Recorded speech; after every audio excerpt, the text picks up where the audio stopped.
नमस्कार दोस्तों। दुनिया के लार्जेस्ट रेल नेटवर्क वाले देशों की लिस्ट में यूएसए, रशिया, चाइना के बाद भारत का चौथा स्थान है।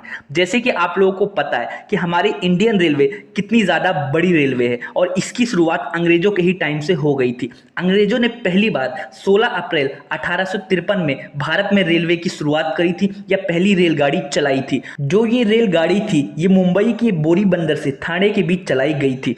जैसे कि आप लोगों को पता है कि हमारा देश क्षेत्रफल की दृष्टि से कितना ज़्यादा बड़ा है और कार, बाइक या फिर बस से इस डिस्टेंस को कवर करना कितना ज्यादा मुश्किल है। इस डिस्टेंस को कम करने के लिए अंग्रेजों ने भारत में रेलवे लाइन की शुरुआत करी थी। पहले तो अंग्रेजों ने इसकी शुरुआत बिजनेस पर्पस से करी थी, मतलब सामान को एक जगह से दूसरी जगह पे ले जाते थे, लेकिन बाद में अंग्रेज लोग एज ए पैसेंजर के तौर पे इसको यूज करने लग गए। तो दोस्तों, जैसे कि आप लोगों को पता है कि आज़ादी के बाद हमारे रेलवे सिस्टम में काफ़ी सुधार हुआ है, लेकिन फिर भी जो ये सुधार है ये पूरी तरीके से हम उस लेवल पे मैच नहीं कर पाए जिस लेवल की शुरुआत भारत में होनी चाहिए थी, या फिर विदेशों के रेलवे से अगर हम कंपेयर करें वो सुधार बहुत ही ज़्यादा कम है। आपको ये भी पता है कि हमारा देश कितना ज़्यादा बड़ा है और लोग रोजगार की तलाश में एक स्थान से दूसरे स्थान पर जाते हैं। जैसे कि गाँव के लोग मुंबई, दिल्ली, गुजरात, बनारस और भी दूसरे बड़े शहरों में जाते हैं। उसके लिए वो ट्रेन का यूज करते हैं क्योंकि वो थोड़ा कम प्राइस में होता है और नॉर्मली अफोर्डेबल होता है। तो दोस्तों, जैसे कि आप लोगों को पता है कि हमारे इंडियन रेलवे में बहुत सारी कमियां हैं।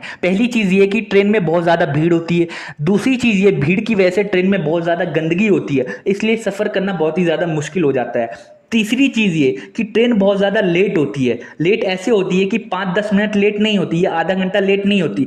ट्रेनें 4 घंटे, 5 घंटे, 6 घंटे तक लेट हो जाती हैं, इसलिए कोई फायदा नहीं होता सफर करने का। जो मेन 3 कमियां हैं वो यही हैं। उसके अलावा सेफ्टी के पर्पज से देखा जाए तो वो बहुत ही कम है, लेकिन फिर भी थोड़े बहुत हादसे हो जाते हैं। जैसे कि अभी कुछ महीने पहले एक बहुत बड़ा हादसा हुआ जिसमें बहुत सारे लोगों की जान गई है, आप लोगों को पता ही होगा। इन सारी कमियों को देखते हुए और इन सारी कमियों को दूर करने के लिए इंडियन रेलवे अलग अलग टाइप की ट्रेनें चलाती है, जैसे शताब्दी एक्सप्रेस, गतिमान एक्सप्रेस और महाराजा एक्सप्रेस, और भी बहुत सारी लग्जरी वाली ट्रेनें हैं। लेकिन जो ये ट्रेनें होती हैं ये बहुत ज़्यादा महंगी होती हैं। जो भारत की आम जनता है इन ट्रेनों को अफोर्ड नहीं कर सकती। इनके एक टिकट प्राइस में तो लोगों की साल भर की या महीने भर की सैलरी ही खो जाएगी। तो इसलिए इन ट्रेनों को हम इस चीज़ में काउंट नहीं कर सकते कि इंडियन रेलवे ने भारत की आम जनता के लिए कोई खास ट्रेन निकाली है। लेकिन इन ट्रेनों के अलावा जैसे गतिमान एक्सप्रेस, राजधानी एक्सप्रेस और शताब्दी एक्सप्रेस और भी बहुत सारी लग्जरी वाली और महंगी वाली ट्रेनें हैं।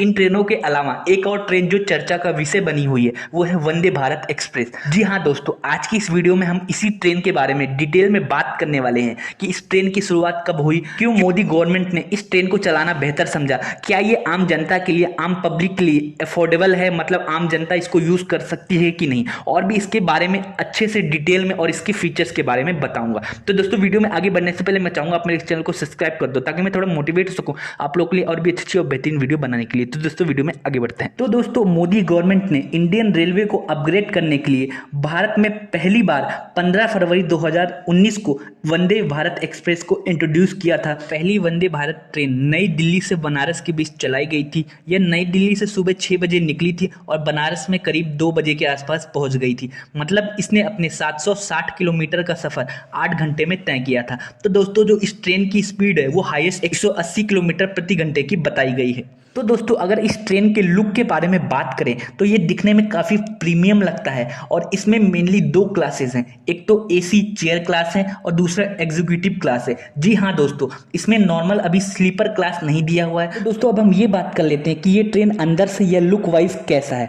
तो दोस्तों, जिन लोगों ने मेट्रो में नॉर्मली सफ़र किया हुआ है उन लोगों को पता है कि मेट्रो में बेसिक क्या क्या चीज़ें होती हैं। वो सारी बेसिक चीज़ें तो इस ट्रेन में हैं, जैसे कि दरवाजे ऑटोमेटिक अपने आप खुल जाते हैं, अपने आप बंद हो जाते हैं। इसके अलावा पूरे ट्रेन में चारों तरफ कैमरे लगे हुए हैं। दिखने में ट्रेन बहुत ही ज्यादा सुंदर है, बहुत ही ज़्यादा साफ सुथरी है। इसके अलावा जो सीट दिए हुए हैं वो चेयर जैसे सीट दिए हुए हैं जिसमें आप कंफर्टेबली बैठ सकते हैं। जो आपकी नेक है वो इतनी कंफर्टेबली उस चेयर पे फिट आ जाती है कि आपको किसी भी तरह का दर्द महसूस नहीं होगा। आप आराम से फिट हो जाओगे और जो चेयर है वो चारों तरफ घूम सकती है, मतलब आप जिस दिशा में चेयर को करना चाहते हैं कर सकते हैं। उसके अलावा सीट के अंदर ही आपको खाना रखने के लिए एक सिस्टम दिया हुआ है, आप उसको आसानी से खोल सकते हैं और उसके ऊपर अपने ड्रिंक को या अपने खाने को रख सकते हैं। और दूसरी चीज़, आपकी सीट के नीचे ही पोर्ट दिए हुए हैं जहां से आप अपने फ़ोन को या लैपटॉप को चार्ज कर सकते हैं। और आपको बेसिक फीचर्स तो पता ही है कि इसमें एसी की सुविधा दी हुई है। गर्मी में आपको ये ठंडा रखेगी और ठंड में ये आपको गर्म रखेगी।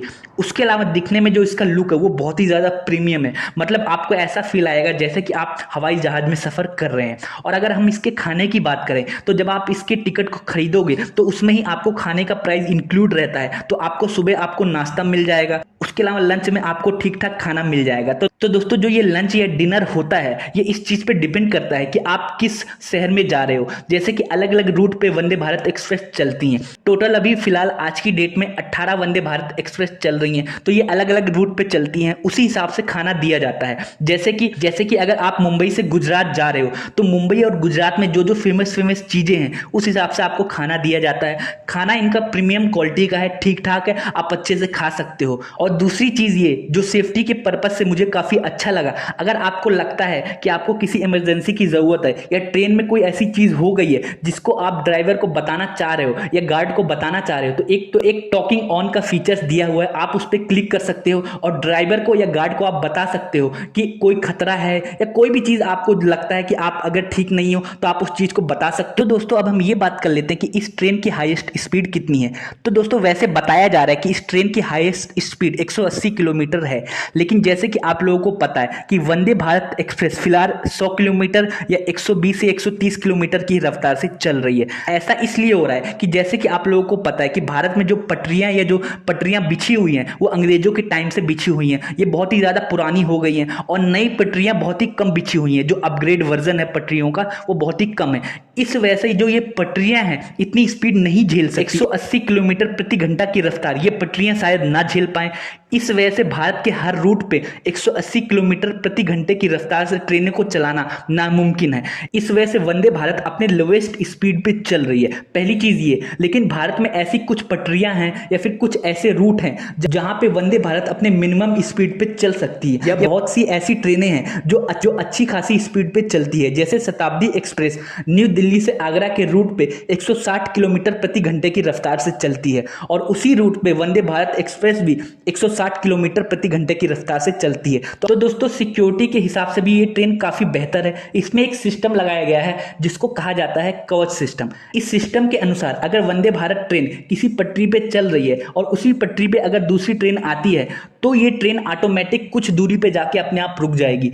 इसके अलावा अगर ड्राइवर गलती से किसी भी सिग्नल को तोड़ देता है तो ये ट्रेन फिर भी ऑटोमेटिक अपने आप अलार्म दे देगी कि आपने सिग्नल को तोड़ा है और कुछ दूरी पे ट्रेन जाके ऑटोमेटिक रुक जाएगी। तो आप समझ सकते हैं कि जो इसका सिस्टम है कितना ज़्यादा एडवांस है। तो दोस्तों अब हम इसके प्राइस के बारे में बात कर लेते हैं। अगर प्राइस के हिसाब से देखा जाए तो ये काफ़ी महंगा है। मैं आपको एक रूट का प्राइस बता देता हूँ। जैसे कि आप इंदौर से भोपाल जाते हो, अगर आप AC चेयर में जाते हो तो आपको 950 रुपये देने पड़ेंगे और वहीं आप अगर इंदौर से भोपाल एग्जीक्यूटिव क्लास में जाते हो तो आपको 1525 रुपए देने पड़ेंगे। तो दोस्तों एंड में मैं अपने विचार या मेरे क्या थॉट्स हैं इस ट्रेन को लेके इस बारे में मैं बात कर लेता हूं। तो दोस्तों जैसे कि आप लोगों को पता है कि हमारे भारत में ज़्यादातर लोग बहुत लो क्लास के हैं या फिर उनकी जो इनकम है वो बहुत ही ज़्यादा कम है।